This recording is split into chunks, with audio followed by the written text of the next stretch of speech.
Alright, ladies and gentlemen, welcome back for another FFT AI battle. Our two competitors this time are Seijin on top and then two dimes on bottom. So to introduce the teams, we have Gather Power the Sacred, Tank the Lancer, two Flails the Ninja, and Summon is OP the Summoner. Yes, Summon is OP indeed for vanilla. Anyway, so for two dimes' team, we have Foxtrot the Priest, Uniform the Samurai, Charlie the Chemist, and Kilo the Lancer. So a couple cliff notes when you're looking, just to keep in mind when you look at the battle. So the three male units right here, they have best compatibility with the Priest. Again, some party synergy, but the main kicker is that since these units are all Scorpio, they have bad compatibility with the Summoner. So she's going to be doing a fair bit less damage to them, especially this Samurai, since he has 45 Faith. I guess some other things to look out for. This Geomancer has a lot of evasion, and he's got defense up with MP switch, so he's going to be kind of difficult to take down. He has Steel Heart, Steel Weapon, and Steel Accessory for his Steel skill set. And then this Lancer, having speed, save, defense up, and being a beefy unit that he is, he's going to be difficult to kind of take down, especially with 40 Faith. And then, again, watch out for the Sacreds, because they can put a dent in people. But yeah, not much else to say here. You can pause the video if you'd like, take a look at the units, and get more details, but I thought just give a couple of cliff notes real fast. So the map we're going to be going to is going to be Checkerboard Land 1, and then we'll go to Checkerboard Stairs for our large map. Checkerboard Land 1 is a very, very small map. This is like a testing ground for like the debug mode, I believe. If not, it was not intended to be in the game. Checkerboard Land 3, there are some water panels, and since the Sacreds cannot enter water, it'd be a 4-on-3. Two dimes is in the red, and Seijin is in the brown.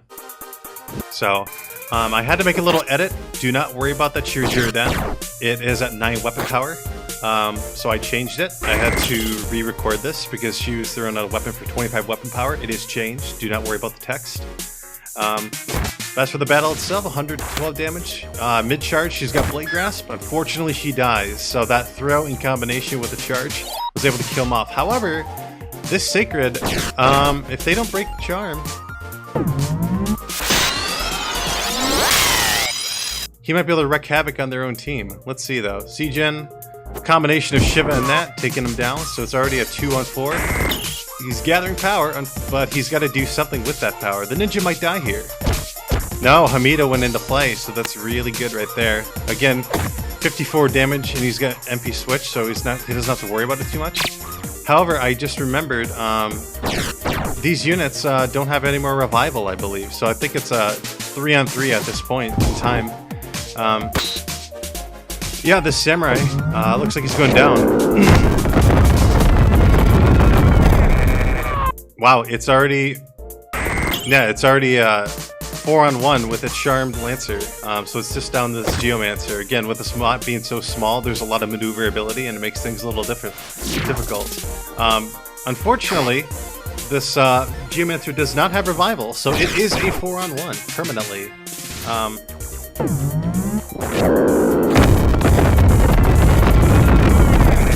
Yeah, this is quite a bit of a pub stomp. And again, like I mentioned before, even with bad compatibility, she's still able to do about 140 damage, give or take. 54 damage to RNG, he's down to his last bit of life, but 60% charm? Unless the Sacred can get a turn and go kill someone. Wow, 425. Holy shit. Doesn't matter though. So that was a very quick sweep to be expected on a very small map. Unfortunately, that Priest couldn't even get a turn off. She got poked down by both the Ninja and the Lancer, and it turned into one hell of a bloodbath. Yeah, so we'll be going to a fairer map, our large map, Checkerboard Stairs. See you in a bit. Alrighty then, welcome back. So, now that these units have a lot more space, the Priest might actually be able to get a chance to do something. Unfortunately, that Blade Grasp 35% chance of dodging did not connect when she was charging. And then the Lancer was able to proceed to kill her. With the amount of gather power that the Sacred had on his last turns, it made sense he was doing 400 damage, and I believe there might have been good compatibility there as well. Alright, so So Wave Fist, the first damage has been inflicted. A good amount onto the ninja. And it looks like, I can't remember what the status effect for that is. But I believe it's a silence from Pitfall. That's the status effect it can inflict. Wow, 20% dodge, you got it. Everybody's speed got boosted. Alright, so the speed, in addition to the damage being applied, is going to a little bit more momentum to take root. The only spell that she knows is Haste from Time Magic. So these units being able to get additional turns might be able to help out a fair bit. And these units are getting bunched up, so... Oh, it's Don't Move. Alright, so this chip damage could help out quite a bit. I'm not sure if he will die. No, it doesn't look like it. Crit Slash, though. 84 damage to 2 targets helps out quite a bit. It might put the Priest on to healing mode, you know, healing up herself in addition to the other units. And this Priest just buffing everybody. That ninja's got to be careful.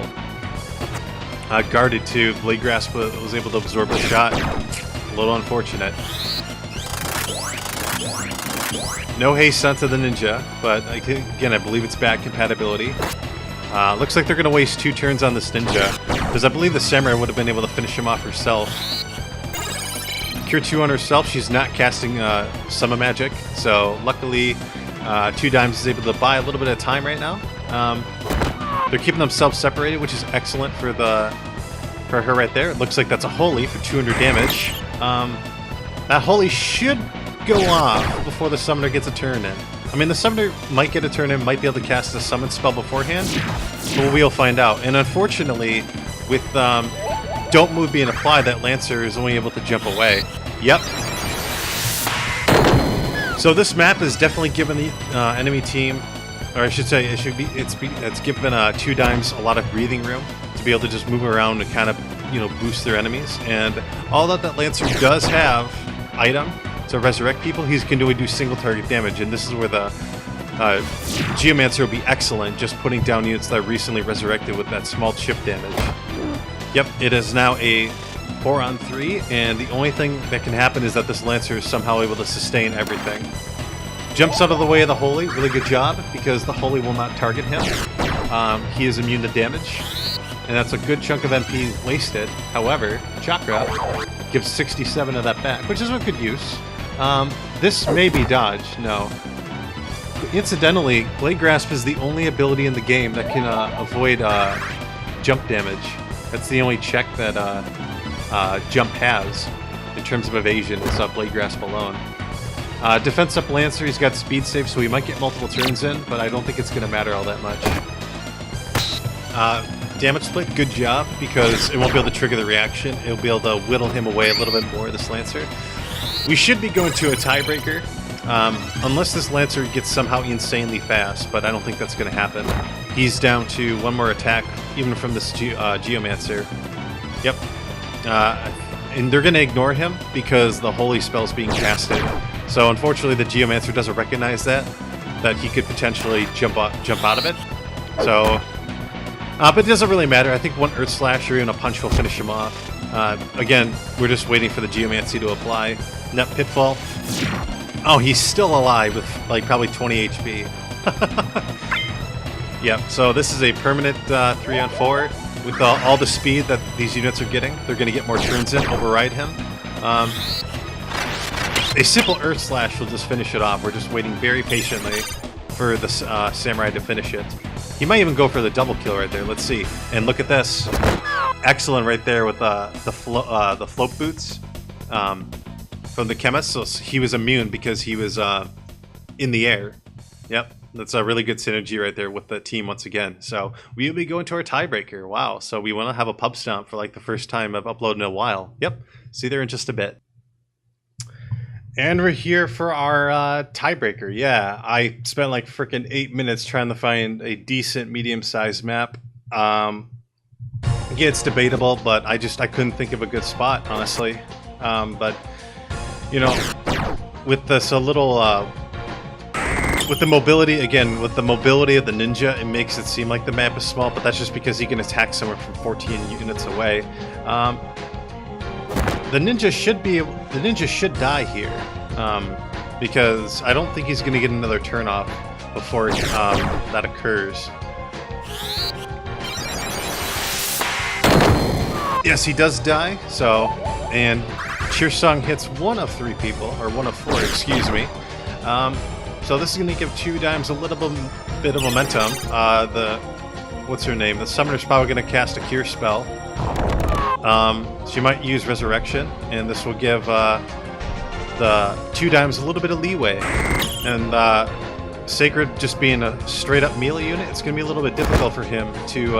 it's going to be difficult for their team to just move in and just burst everybody down, since they're in constant res mode right now. Double Man Haste, good job. It's going to allow these units that are supplying basically stat boosts just kind of sit back and hang tight, do their thing, and the holy spells are just going off. 269. She might be able to jump. 65% chance of landing. Let's see. No slow proc, which is very low because remember she took the damage from Earth Slash. However, ooh, yeah, he got right in the face of that unit. Not good. However, we have 2 units that are very low. The Geomancer might be able to make some good work of them. And wow, the 35% dodge came in clutch. 64%. It's only a little bit of damage because I believe it's bad compatibility.